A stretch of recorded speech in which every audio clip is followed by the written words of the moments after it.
En la historia cultural, múltiples escrituras, músicas y poéticas han nacido de percepciones singulares del mundo.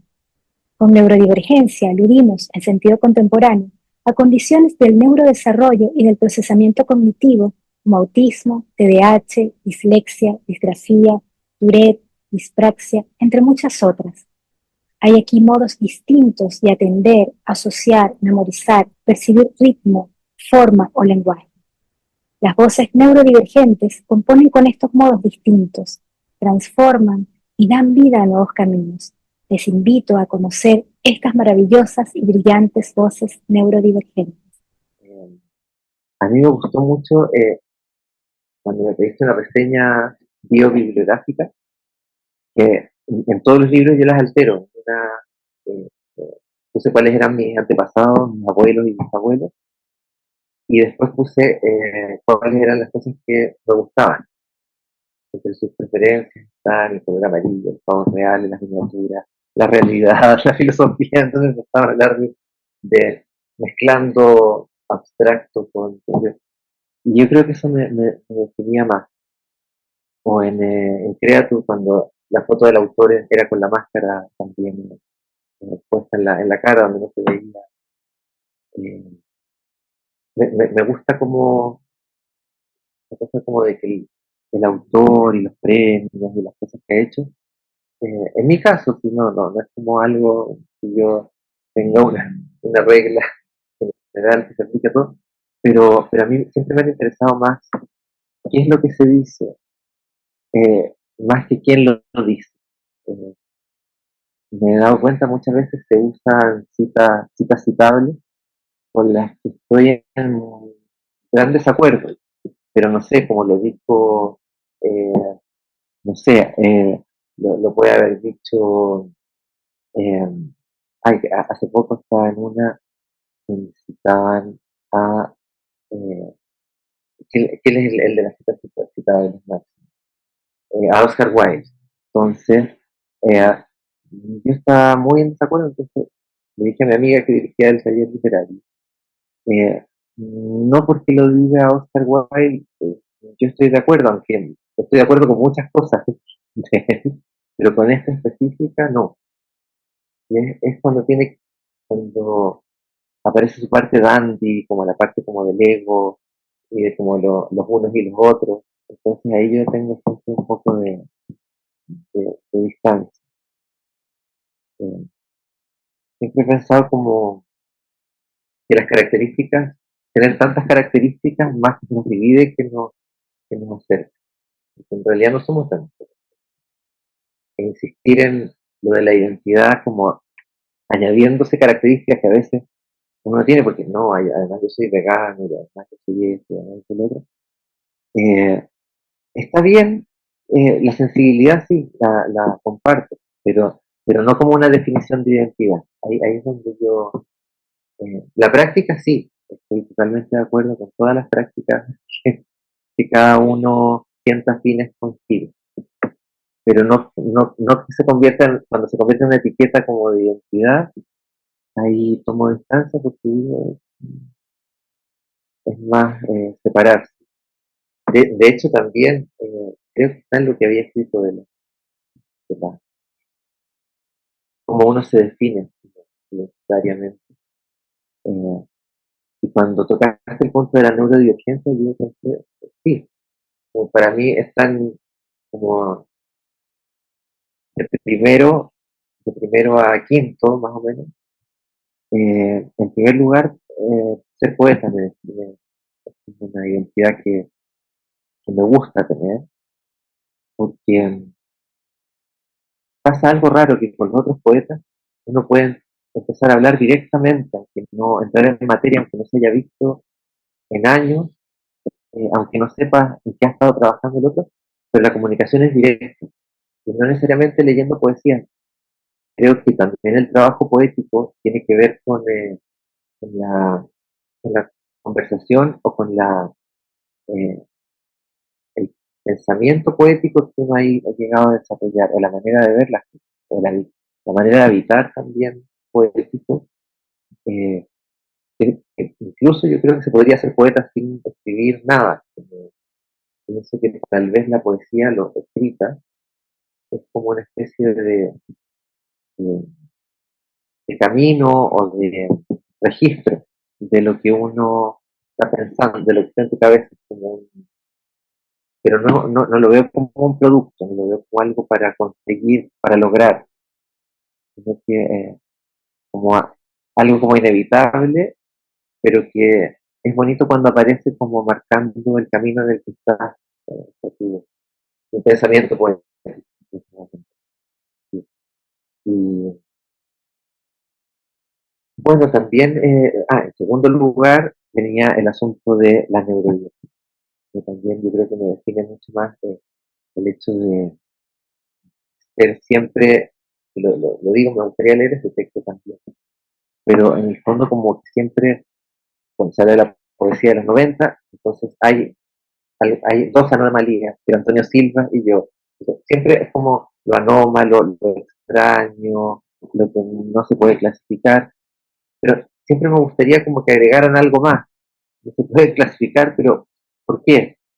Entonces, en esos afanes, como de definir como también los manifiestos, cuando Huidobro hizo el manifiesto creacionista, eh, me siento como también un poco conectado con ese espíritu de decir de que lo que se pretende hacer, aunque no se logre, pero eh, me cayó muy bien una etiqueta que había puesto como en tono de broma, porque una vez hablando con Víctor López, que había sido mi alumno en Balmaceda, y después, pero fue terrible, porque yo le decía, ¿cómo es posible que un alumno sepa más que el profesor ya ha leído tanto? Y le decía, me da vergüenza hacerte clase, porque sabes más que yo, has leído infinitamente más, ¿por qué vienes acá? Porque nos pasábamos muy bien, si la verdad es que sí. Y él me decía que le encantaba ir porque había niños desde adolescentes, desde tercero y cuarto medio, y gente de primero y segundo año de universidad. Era bien, bien variado. Y él me decía, las niñas con uniforme de colegio, eh, que presentaron textos muy con rima clásica, como, y que yo les destaqué mucho, como algunas cosas muy potentes, no me fui en el asunto como de que no, lo que se lleva en el verso, no, estaba muy bien logrado y eran como muy delicados, y yo creo que no tenían otra forma, esa era la forma perfecta. Y, y ante ese comentario empezamos a ver parte por parte, cuando hablaba de los girasoles, y, eh, y ella después empezó a hablar y era como casi como que hubiera estado poseída como por como una sabiduría de, no sé, como que estaba siendo antena en ese momento. Y él me decía una niña de colegio con uniforme, haciendo unas cosas filosóficas profundísimas, unos asuntos como que ni siquiera él había pensado. Entonces él me decía, se iba del taller con ganas de escribir. Lo único que quería era llegar a su casa y ponerse a escribir como loco, porque en cada uno de los que decía algo, eh, y también estaba esa forma de, de también respetar el pensamiento poético como también neurodivergente en sí. Eh, entonces, cuidar a la gente que está empezando a escribir, darle un espacio un espacio seguro donde sean escuchados, vistos y, y donde no se hable de la persona, no importa la persona, importa lo que se está diciendo, el texto. Entonces, por eso siempre el autor trato como de dejarlo a un lado. Y ellos me decían, profe, sí, no, profe, no, yo soy un poeta igual que ustedes. Lo que pasa es que llevo hasta el vez un poco más escribiendo y mi intención en el taller es el perro de nuevo. Me encanta, me encanta. Vamos a hacer la pausa porque se lo yo creo que debería parecer algo minuto, ¿no? Pero está muy gordo. Digamos, pues. Eh, no, lo que te decía es eso, porque también los alumnos en un minuto, había varios que llegaban, sobre todo como los que estudiaban literatura o carreras humanistas, que querían como que les destruyeran, que dijeran cosas terribles, y que encontraban que yo era como muy diplomático o que decía las cosas como, destacaba como el valor de cada poema. Y, y con el tiempo se empezaron a dar cuenta los mismos. Me dijeron, porque yo no cambié. Le dije, ah, sí, lo voy a tener en cuenta. Pero con el tiempo me decían eso, que lo que más le había gustado del taller era que yo les decía tanto el potencial que tenía, lo valioso que había, lo que había de único y de revelador cada poema. Porque yo siempre le decía, poema es una forma como de transmitir una revelación que sea grande, pequeña, no la revelación del Mesías, sino que cotidiana, eh, como se llama, espiritual, emocional, política, del tipo que sea, pero en un grado una pequeña grado de revelación. Y ese era el que yo siempre detectaba y rescataba. Pero me decían, claro, todo lo otro yo también lo decía, pero de otra. Oh, mira, una frase. No, se me activó, se me activó Gemini, de maneras así, que me dijo que tenía un error. Bueno, eh, entonces eso es como no, como, como yo lo veo ahora a largo, como de perspectiva a largos años, eh, y pienso tal vez que era como mi intento como de preservar la poesía como un espacio eh, libre del maltrato que está en todos los otros niveles de la sociedad y en todas las otras áreas. Y cuando yo empecé a escribir había mucho maltrato, era como, yo iba a leer y en mi público había gente que te decía cosas terribles, y me sirvió mucho porque desarrollé por el chancho, entonces a mí me decían cualquier cosa y yo o no respondía o ponía cara de nada o respondía con unas cosas terribles. Entonces también me dio esa seguridad que la tenía en otros planos de la vida, pues solo como aplicarla ahí también. Pero después, a poco andar, dije, no, esto no está bien porque mucha gente muy talentosa, pero más eh, que estaba en momentos más vulnerables, no quiero decir que alguien es más vulnerable, sobre todo en la adolescencia, y en 19, 20 años que cuando empezamos, y dejaron para siempre, porque para ellos la poesía era una búsqueda de un espacio protegido también y especial de ellos, de conexión consigo mismo, y resultaban recibiendo ataques terribles de los pares. Entonces, eh, claro, yo, a mí me sirvió, pero cuando vi que mucha gente que había desarrollado una poesía valiosísima, que nos la perdimos, quedó fuera. También ahí me importa destacar sobre todo eran descalificaciones personales, eran cosas tontas, como por ejemplo, esto no es poesía, como alguien tiene la posibilidad de decir que esto es poesía. Y eso, yo puedo decir que es poesía lo que yo quiera, un diálogo, teatral, un cuento, eh, puede haber personajes, puede haber, no, eh, también la poesía incluso puede ser visual, una película, puede ser fotografía, puede ser pintura. Creo que la expresión poética es muy amplia, no se puede restringir a un formato.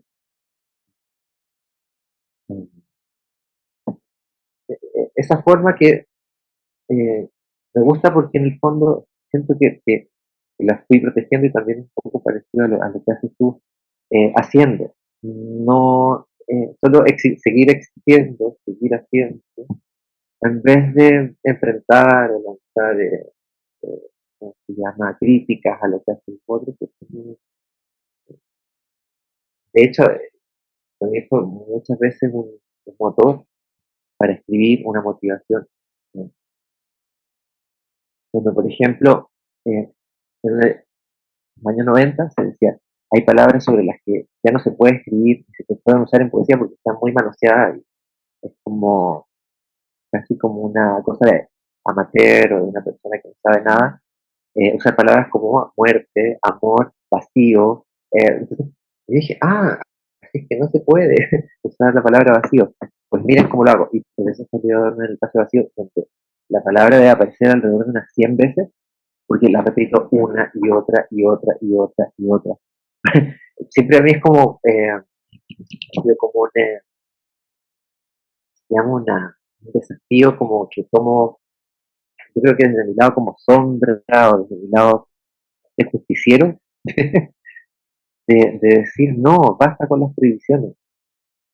Hace poco escuché uno que hablaba del yo, que decía, no, no se puede empezar un poema con yo, o con claro, pero esa persona estaba viendo el yo como un reflejo del ego, porque cuando yo es tan amplio como la palabra Dios, como la palabra universo, entonces muchos que dicen yo están queriendo decir el observador, están queriendo decir eh, como la conciencia que está detrás, o uno de los múltiples yo, porque yo me estoy dando cuenta que el yo es múltiple, no como de las personalidades múltiples, porque son yo que se conocen, pero no saben que son distintos unos de otros, creen ser el mismo, continuo, y creen caer en contradicciones, y no, porque el yo que afirma una cosa es distinto del yo que afirma otra, entonces no hay contradicciones en eso.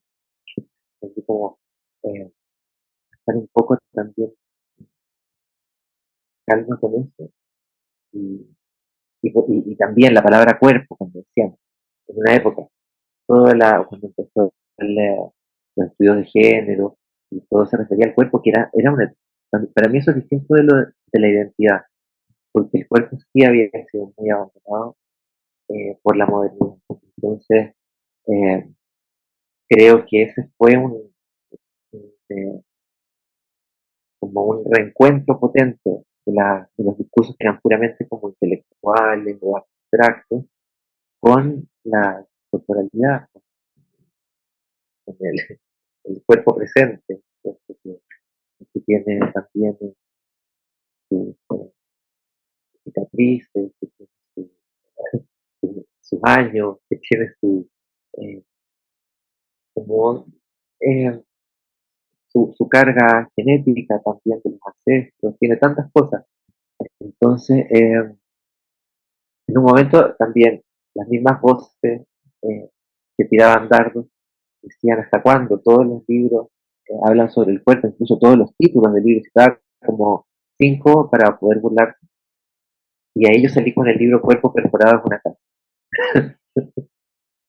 Entonces, que justamente era sobre la infancia y ahora van a hacer un relanzamiento que me sorprendió mucho, una editorial que se llama Agatha Musto, que yo no conozco a los editores, los voy a conocer pasado mañana. Y me decían que querían reeditarlo porque ese libro que había editado La Calabaza del Diablo era inencontrable. Y yo dije, pero inencontrable quiere decir que alguien quiere encontrarlo. Eso fue la sorpresa, era como, no lo puedo creer, era como, porque que me digas inencontrable quiere decir que, y después de 15 años, lo había escrito. Y ahora pues suena más quizás porque eh, toca temas que esta cosa como del niño niña que no importa, que está como en una especie de indefinición, pero que recibe ataques, pero los procesa de una manera muy racional y también como pequeñas escenas desconcertantes. Y en ese libro quise transmitir en poquitos versos cortitos el asombro que me provocaba a mí el choque con la programación cultural como de la normalidad que se estaba haciendo en ese momento. Eh, entonces, me gustó mucho una frase que decía ellos en el prólogo, que era como, eh, como la pregunta acerca de ser cuando lo que eres te dicen que es incorrecto. Cuando te dicen que no puedes ser lo que eres. ¿Qué ser entonces? Entonces, esa pregunta está muy relacionada con la neurodivergencia también. Eh, Pasarme años también, yo creo que muchos de los que están aquí convocados, estamos acá convocados, eh, años perdidos tratando de parecer normal, eh, eh, cuando era más adolescente estaba muy desconectado de las emociones, ahora volvieron, en un momento sí, volví presionar el proceso, pero en un momento era casi racional, por razones de defensa, no lo sé. Entonces me daba cuenta que al no expresar emociones, las personas tomaban una distancia conmigo y inmediatamente pasaba a la categoría como de extraño. Tomar distancia, peligroso, sí, se asocia con la psicopatía también. Puede ser psicópata, este tipo puede ser peligroso, porque la locura era peligrosa antes de cualquier otra cosa. Y entonces, claro, yo lo que quería era que me quisieran siempre también. Ya quise ser bueno, quería hacer todo bien para que me quisieran, padres, etcétera. Pero en realidad me he ido dando cuenta de que lo que yo creía que era un propósito, en realidad era muy y, y también era un medio el ser normal. Y ahora pienso qué cosa tan terrible y triste, querer ser normal, es- porque es justamente limitarse, ¿no? Amputarse la parte creativa, la parte que habita en diferentes dimensiones casi de la realidad, mira las cosas desde otro lado, eh, observa cosas que otros no, y que no es ni mejor ni peor, es un complemento muy necesario. Con un amigo psicólogo también hablaba con él eh, y él, casi todas las cosas que yo le decía en el momento, me dijo, pero casi todo lo que tú dices es pensamiento mágico. Yo me pareció pensamiento mágico, era fantástico, yo encontré, estaba feliz. Y me dijo, no, no es una buena noticia. El pensamiento mágico es el pensamiento que tienen los niños para explicarse cosas que no tienen relación causa-efecto. O es el pensamiento antiguo de las religiones, por ejemplo, cuando la Inquisición acusaba a una bruja que tenía el demonio adentro y tenía que quemarla, o cuando los aztecas tenían que hacer sacrificios humanos para que el sol volviera a salir al día siguiente, como tuviera el ciclo. Entonces me decía, el pensamiento mágico no es tan maravilloso como tú crees. Eh, y, y después, claro, después de eso, me dijo, no, pero eso es lo que hemos hablado hoy. ¿Sí? Porque en cierta forma, entonces, él lo consideraba él muy inteligente, pero muy racional. Y tenía sus arranques, como de que él no se daba ni cuenta. Y él me dijo como que encontraba que yo era la persona más inteligente que él conocía, pero de una inteligencia rara, porque conocía a otras personas que eran más inteligentes con la inteligencia racional o más validada. Pero para mí fue un título honorífico viniendo sobre todo de alguien que estimaba y con el que teníamos unas conversaciones muy interesantes. Eh, donde yo siempre me acerco con curiosidad. Yo siempre he dicho como mi, mi neurodivergencia tal vez el, el regalo que más me ha favorecido es que tengo muy poco miedo y mucha curiosidad. Entonces, tengo como un tercio de miedo y dos tercios de curiosidad. Y tomo decisiones impulsivas y voy. ¿No? Sé que las cosas pueden salir mal, sé que las cosas pueden salir pésimas, ¿no? Y que en general salen mal, pero me gusta darme cuenta que puedo manejar, que algo puedo hacer en eso nuevo o algo puedo aprender. ¿Sí? Y si no me hubiera expuesto, nunca lo hubiera sabido. Como, eh, es como ir descubriendo que capacidades y herramientas justo de la manera que nadie más haría, que todos evitarían. Así que poniéndose a peligro, yendo donde uno sabe que hay una mayor probabilidad de que se va a salvar. Pero la poesía para mí tiene un poco eso, y, y de curiosidad y también de juego. Curiosidad porque me gusta lo inesperado siempre, y las expectativas no cumplidas me encantan. Las expectativas, o señalar un camino, hacer una tensión, que la cosa va para acá y después hay un desvío, y otro desvío, o afirmar cosas y después decir, después negarlas, o reconocer que estaba mintiendo, y después ya verdad y mentira quedan en un terreno un poco difuso, eh, porque creo que estamos bombardeados como de certezas que no son tales, son ilusión o idea de certeza de algo. Entonces siento que con esos recursos también se recupera, me ayudo a mí primero, a no salirme de la sorpresa frente a la realidad. Es muy raro esto. Uno se asusta de la muerte es muy extraña, pero el estar vivo me encuentro que es más extraño todavía, tener la conciencia, es algo muy raro. Y estar muerto tal vez, claro, es la no conciencia, entonces es más o menos más fácil de imaginar cómo puede ser eso. Pero el estar vivo y tener conciencia es muy extraño. Y usarla para saltarse las cosas como si yo ya me las supiera es un desperdicio, como perder esa capacidad. Es como pienso, el momento triste de la gente que nunca se hizo esas preguntas y se metió en rutinas, se creyó eh, verdades absolutas y reglas, y siguió reglas que las creían que eran, que eran casi como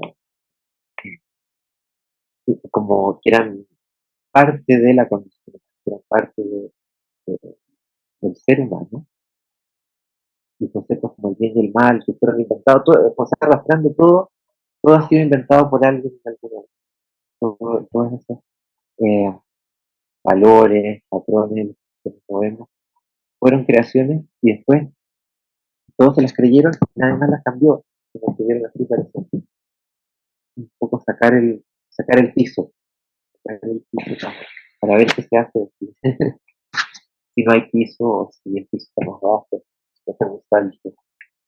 Y no encontrarse en los últimos días cuando alguien se va a morir. Los que tienen suerte que les diagnostican una enfermedad terminal, tienen tiempo, pero yo pienso mucha gente a lo mejor en el mismo día, en el momento, cuando es una muerte como inminente, como accidente, como abrupta, tiene fracciones de segundos para enfrentarse con todo este tema, porque fueron postergados siempre, nunca se hicieron cargo. Y bueno, no sé cuánto tiempo llevamos ya, pero eh, estoy súper contento de haber conversado estas cosas. Me da poco poder hablar. Nunca dije la categoría de Víctor López en poesía que era poesía cómico-ontológica, que necesito, porque es, o comedia ontológica, porque es justamente la mezcla, a través del humor llegar a una, eh, se llama a una pregunta sobre la existencia, pero de una manera no dramática, no seria, no grave, sino que con la sorpresa y la risa y el juego también de que es algo que está ahí, pero, pero que se puede incorporar de otras formas más alegres y no como drama. Incluso hasta es como una contradicción porque me encantan los filósofos más pesimistas, me encanta Schopenhauer, me encanta Kierkegaard, me encanta pero son los más terribles, eh, pero justo pensaba, ¿no será que tal vez le faltaba darle un enfoque eh, ya no cargado de la religión que estaba un poco en esa época, tan, eh, se llama, tan, pura, tan lúgubre, y tratar de verlo con un poco más desde la poesía. Yo creo que al final la poesía es el lenguaje perfecto para transmitir conceptos filosóficos que en, en un texto redactado, siguiendo las reglas, no se logra. Porque para comunicar un concepto filosófico profundo es necesaria todas las, todos los recursos literarios que tiene la poesía que puede usar son bienvenidos. Las analogías, las metáforas. La filosofía no tiene eso. Entonces es muy difícil llegar a comunicar algo. Y a veces no solo la razón la capta, sino que muchas veces la guata. Ciertas cosas que yo no sé porque ¿cómo sé en qué creer, qué discurso eh, le creo y a cuál no? Y no depende tanto de cómo está articulado, porque todo se puede defender, cualquier argumento. Pero hay algo como de la guata que tú dices, "Sí, esto está alineado con una verdad más profunda y esto otro no, es cuestionado. Entonces, por lo tanto, no, queda afuera. Pero, o también lo pensaba como una vibración, como un sonido. Cuando hay algo eh,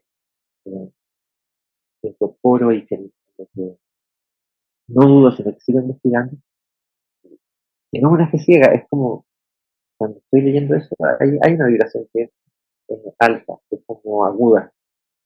Y cuando no está eso, y es el ego en realidad que está tratando de filosofar como una especie de organizador, también hay egos poetas que también son un poco embaucadores, eh, pero la poesía es distinta porque tarde o temprano los embaucadores llegan a la poesía.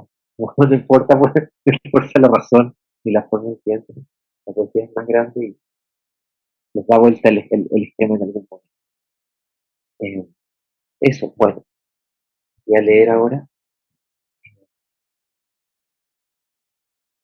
Primero voy a leer el texto que había mandado de la presentación, o ese lo leíste tú, ¿no? Lo leo yo. Gustavo Barrera Calderón, Chile, poeta y co-creador de realidad. Su trabajo explora la soberanía del cuerpo, el trauma como agente irritante para la belleza y el rechazo frontal a la identidad como artefacto de obsolescencia programada. Frase tomada prestada de la vida. Para Barrera Calderón, la neurodivergencia no es un diagnóstico, sino la condición necesaria para la percepción de la trama luminosa. Su poesía se sitúa en la intersección donde la lógica, el aire, se disuelve en el fuego de la acción y el agua de la una búsqueda de la desobediencia como camino. Eso es importante, la desobediencia. El no dejarse patologizar. Es importante. Años siendo, buscando un diagnóstico, buscando que me diagnosticaran el TDAH, el este, el otro, el que me trataran. Y en realidad ahora me doy cuenta que no.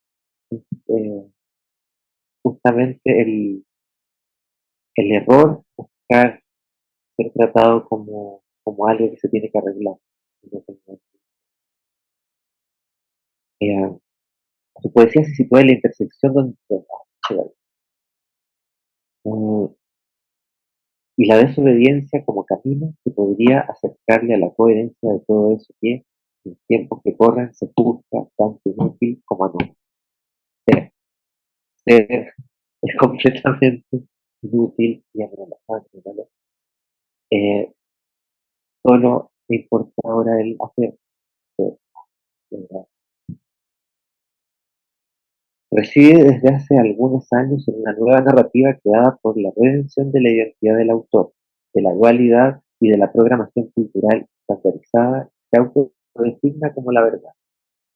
Cuando uno le dicen que tú no vives en la verdad, porque la verdad es el dinero, la moral, las leyes, las reglas, las ciudades, eh, las profesiones, todo eso que dicen que eso es la realidad, justamente lo que, lo que no es una realidad natural, es una realidad, es una creación y es absolutamente abstracta. Y después en este momento se dedica a dar cuerpo, forma y lenguaje a la prosa poética en desarrollo, la ley del cerro y el silencio de oro. Está por escribirse.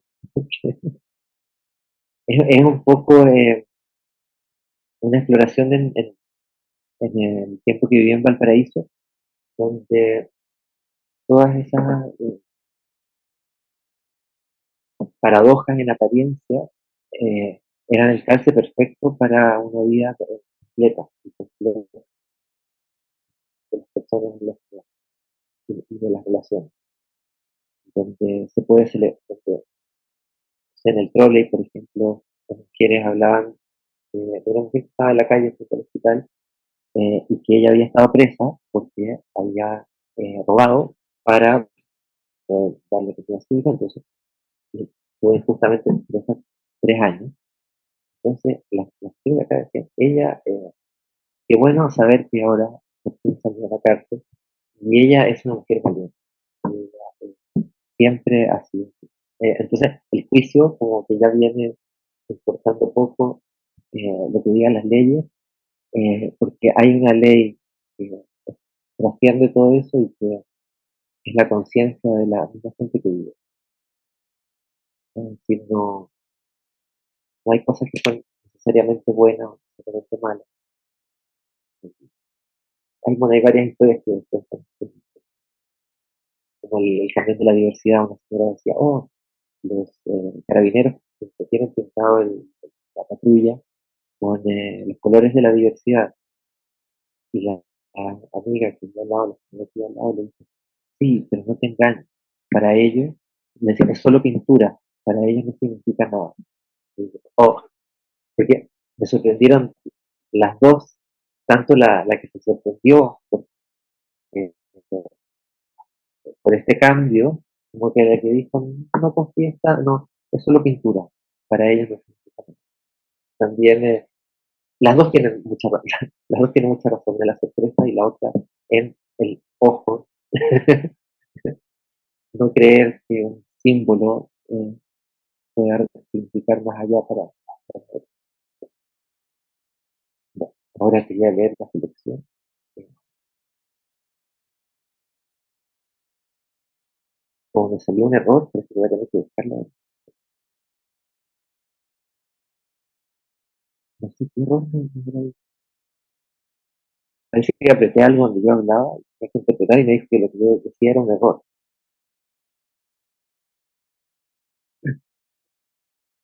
Es como la mejor comprobación.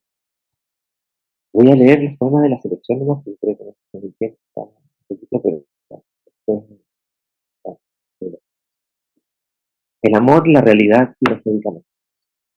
Vimos cómo se levantaban personas como cosas entre las cosas que fueron. En otros momentos parecieron muertos, pero ¿qué habrán hecho esos medicamentos? Antes morían como en un viaje corto, en realidad así era, todo ocurría muy rápido. El amor me dijo que despertaban, asombrados, como si tradujesen cosas entre otras cosas, indescifrables como palabras, se mueven. A veces, ah, eras tú, deja de moverte así. El amor me dijo que te dijera que si deseas cosas, piensas como cosas. En realidad, cada cosa puede ser como la realidad. El amor me dijo que los muertos y los deseos, concéntrate bien, cierra los ojos y saca la lengua. Es hora de tomar un medicamento. El amor dice cosas, dijiste algo. El amor me dijo, cada vez que desees algo tienes que empezar así. El amor me dijo, ¿eres estúpida? Cuando llegaste pensé, ha de ser una estúpida y preparé algo especial. En realidad el amor dijo, cada vez que desees cosas, habrá cosas rojas y cosas azules dan emoción. ¿Es esa casa? Si es la realidad. Cada vez que desees algo tienes que empezar así.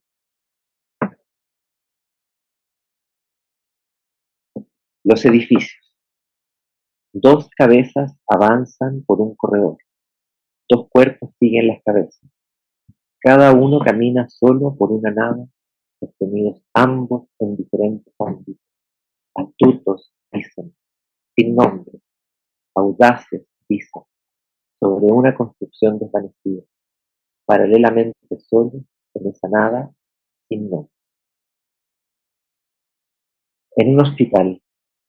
Llegué al hospital como se llega desde un edificio a otro sin notar que cuando traspasé la puerta, traspasaba también cierto límite viviente. Primero fue una voz la que parecía presentar los hechos, luego muchas voces superpuestas.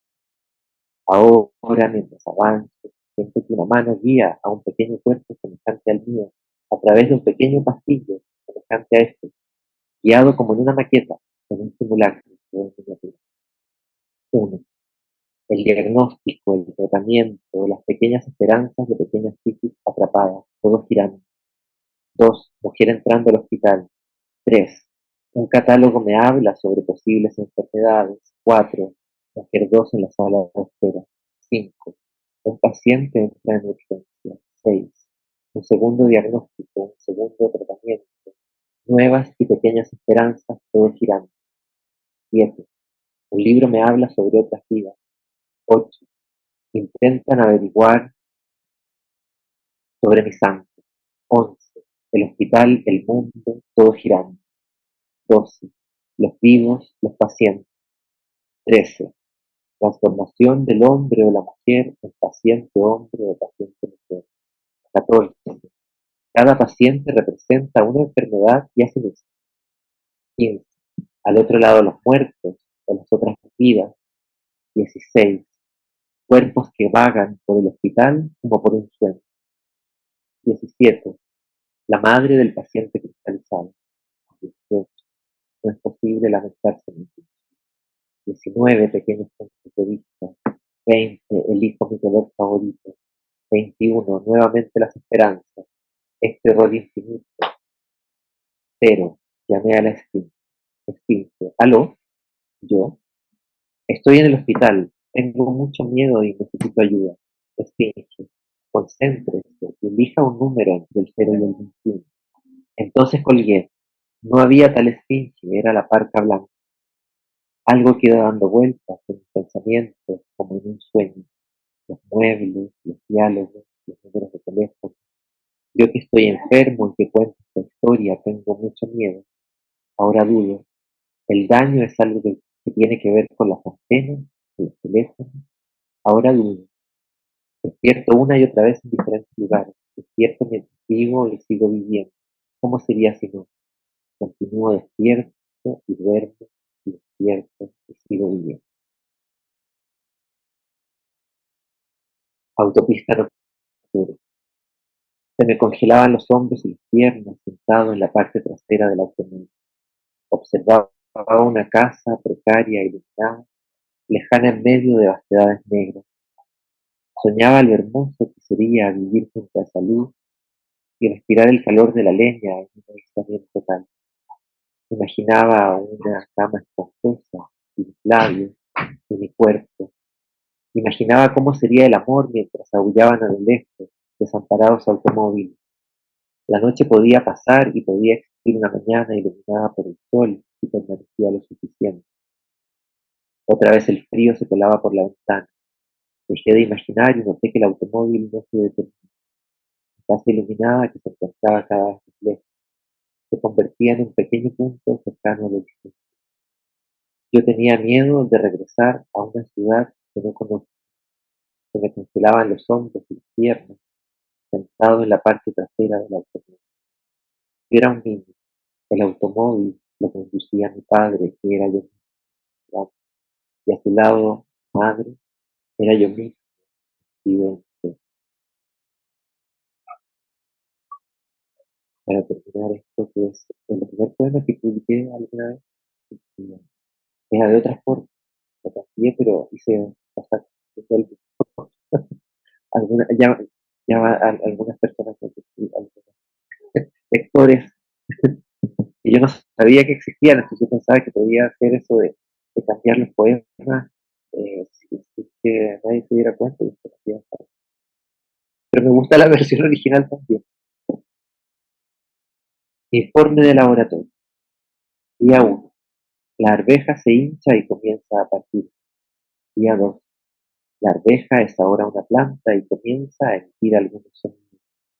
Día 3. En la planta nació una boca y de la boca palabras. Dice sol cuando es de noche y de agua cuando no sabe qué decir. Día 4. Sobre la boca creció un cerebro. Ahora forma oraciones y pregunta el porqué de las palabras. Día 5. La planta es ahora un mamífero. Se ha desprendido de sus raíces y comienza a buscar un culpable. Día 6. El ente nacido de la planta de arveja recorre el laboratorio buscando culpables. Día 7. El ente muestra señales de agotamiento. Al finalizar el día se instala en una maceta y comienza a echar raíz. Día 8. El ente es nuevamente una planta. El cerebro y la boca cuelgan como dos frutos secos. Día 9. La planta se contrae hasta su posición original. Pide agua a cambio de su. Día 10. La planta seca se quiebra. En su centro se observa un fruto. Es una semilla. La abeja ha vuelto a ser un árbol.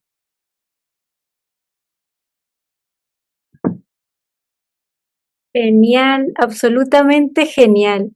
Bueno, tú sabes que yo te quiero tantísimo y te admiro tanto y me encanta que hayas compartido hoy tu pensamiento, tu filosofía, tu poética, tu ser maravilloso, múltiple. Y bueno, no me queda más que darte un abrazo muy fuerte que llega ya hasta Chile y espero que sigamos compartiendo siempre, Gustavo. Muchas gracias. Y también es como una conversación contigo. Lo que hubiera tenido ganas de decirte si hubiéramos estado solos en la casa o dando vueltas por algún lugar. Eh, Son justo las cosas que me hubiera gustado mucho conversar contigo. Quedo Feliz, doblemente feliz. feliz. Bueno, un gran Gracias, Ana. abrazo. Un abrazo para ti.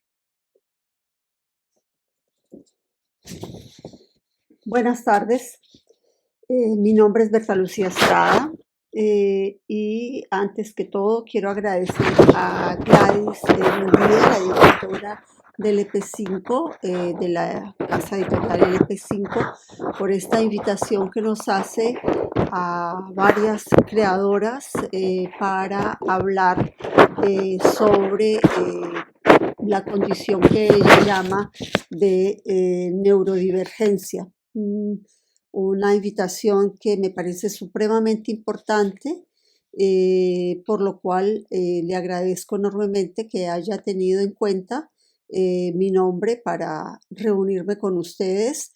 Yo vivo en Europa, vivo en Francia y la diferencia horaria con Chile en este momento, que es invierno en Francia y verano, prácticamente verano en Chile, son de 5 horas. Entonces, pues para mí es difícil reunirme con ustedes en la reunión virtual que están teniendo en este momento. Por eso decidí hacer este video y pues para poder presentarme y acompañarlas y pues, posteriormente podré escucharlas a todas ustedes con un gran interés. Bien, paso entonces a leer lo que escribí para no demorarme mucho tiempo. No voy a hacerlo durante 10 minutos, pues porque al no estar presente 10 minutos me parece que es supremamente largo. Bien, muchas gracias de nuevo a Gladys. Paso entonces a hacer la lectura. Si hay algo que caracteriza a Gladys Mendía, editora de LP5, poeta, gestora cultural y traductora, es el ingenio permanente con el que nos sorprende todos los años con las convocatorias y concursos que realiza en pro de la difusión de poetas latinoamericanas, también africanas. Esta vez es la antología de creadoras neurodivergentes, aunque yo preferiría decir neurodiversas, y ella sería la primera de la lista. Gracias, Gladys, por esta propuesta editorial que nos invita a reflexionar sobre el rol que cumplimos en nuestro breve paso por este mundo, tanto desde el punto de vista intelectual y creativo como con nuestro compromiso como mujeres ante la sociedad a la que pertenecemos. Antes de hablar sobre mí misma, es imperativo que hable sobre mis padres. Sin ellos y sin la educación recibida, muy seguramente no sería la persona que soy hoy en día.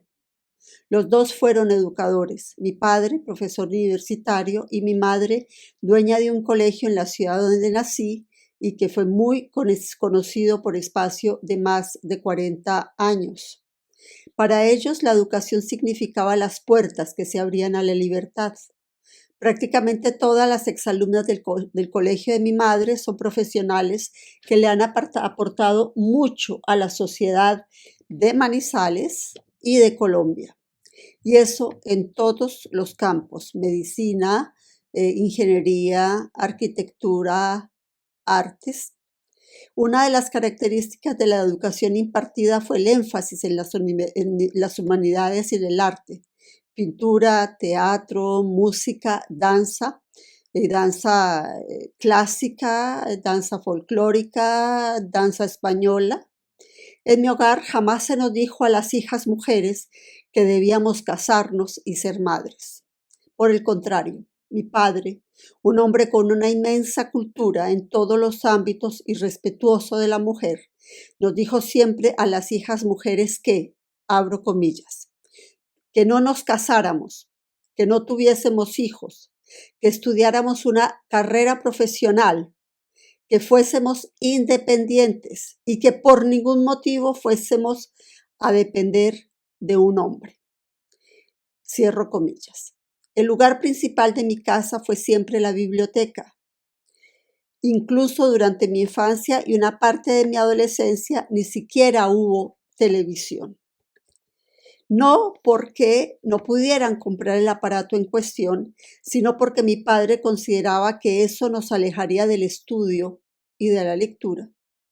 Todos los días, antes de levantarse, me leía un cuento, mientras mi madre me recitaba poemas, algunos escritos por ella misma, o los domingos, cuando podía levantarse un poco más tarde, me contaba historias mientras hacía figuras con sus dedos que se reflejaban en la pared. Una especie de teatro de sombras que siempre me maravilló. Por otra parte, como ellos dos sentían que debían progresar en sus estudios, decidieron ir a Chile con sus hijos pequeños para estudiar en la Universidad de Chile, la Universidad Católica de Chile. Así que a la edad de 7 años viví por primera vez por fuera de mi país natal, Colombia. Una experiencia que se repetiría a todo lo largo de mi vida y que tiene una gran importancia en mi forma de interactuar con la sociedad en la que me desenvuelvo. Desde que era adolescente, supe que yo era diferente a mis primas, a mis amigas, a mis compañeras de colegio. Sentía que sus intereses no eran los mismos que lo que ellas deseaban. La mayoría, casarse y tener hijos, no estaba en mi horizonte. De hecho, fui madre bastante tarde, a la edad de 39 años, para ser precisa, y además fui madre soltera. Nunca me casé ni viví con el padre de mi hijo. Cuando apenas terminé el colegio, me fui a estudiar literatura a Bogotá y luego me fui a la Sorbona, a París. Cuando regresé a Colombia, no tardé en vivir en mi propio apartamento. En esa época, de finales de los años 80 del siglo pasado, las mujeres y los hombres solo se iban de la casa de los padres el día en que se casaban. Mis padres respetaron mi decisión, de la misma forma que mi madre me apoyó cuando le dije que estaba en embarazo. Para ese momento mi padre ya había muerto. Estoy segura que también me habría apoyado. Manizales, la ciudad donde nací y crecí, es conocido en Colombia como una sociedad bastante retrógrada, excesivamente católica y por ende rezandera. Y si bien mi madre era muy católica, eso no le impedía entender que las mujeres necesitamos una vida personal y que para ello era necesaria la independencia económica que no puede darse sin haber estudiado antes. Mi padre, por su parte, era ateo, así que crecí en un hogar en que las disputas de los progenitores giraban en torno a la misa. Muy pronto me negué a acompañarla a ese ritual que aún se hacía en latín y que me aburría soberanamente. Ese tire y afloje con ella se perpetuó durante muchos años hasta que entendió que debía respetar mi posición laica. Sin embargo, duré mucho tiempo antes de decirle a la gente claramente: soy atea. Hoy en día esa frase me define y está presente en mi presentación bibliográfica. Mucha gente se molesta, algo que a mí no me afecta para nada. Y como persona laica que soy, así eduqué a mi hijo, algo de lo cual él es muy consciente. La libertad que tiene está dada por ese principio de laicidad. Es más, su nombre es Bruno, un homenaje al filósofo que murió en la hoguera por su postura de libre pensador. Me refiero, por supuesto, a Giordano Bruno. No sobra decir que mi hijo es plenamente consciente de la importancia de llamarse Bruno. Además, es filósofo y artista visual. Volvamos a mi educación. Cuando el momento de escoger una carrera universitaria se aproximaba, le dije a mi padre que quería estudiar Derecho. Durante unos meses me dejó que hablara sobre ese proceso hasta que un día decidió que era el momento en que debía decirme algo crucial y que podía afectarme para el resto de mi vida. Me refiero al momento en que me dijo que de estudiar esa carrera algún día tendría que ser abogada de oficio, y pasó a explicarme qué significaba esa expresión. No me dijo que podía elegir no litigar, y no lo hizo porque sabía que era esa la rama la que me llamaba la atención. Yo me veía a mí misma defendiendo solo a inocentes, y él, que conocía muy bien la sensibilidad que me caracteriza, sabía que ese no era el camino con el que yo soñaba. Yo lo entendí inmediatamente.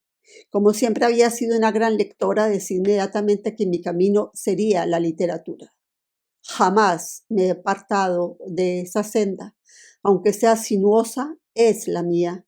Una senda que puede tener baches o que puede estar rodeada de abismos inconmensurables o de pendientes que ahogan. La literatura, al menos la buena literatura, hurga en la condición humana, en su extrema fragilidad, desnuda esta especie que oscila entre la búsqueda de la inmortalidad y el horror de la nada, del vacío, de la finitud. Para terminar, voy a leerles un poema de La Ruta del Espejo, un libro sobre el mal de Alzheimer. Fue editado en 2012 en París en edición bilingüe y la traductora es Maggie de Coster. Voy a leerles entonces el poema que escogí de la primera parte, que es sobre el olvido, sobre el mal de Alzheimer. La segunda es sobre la recuperación de la memoria a través de ese personaje legendario de Sherezade. Me miro en el espejo del pasado. Me miro en el espejo del pasado, laberinto sin Ariadna.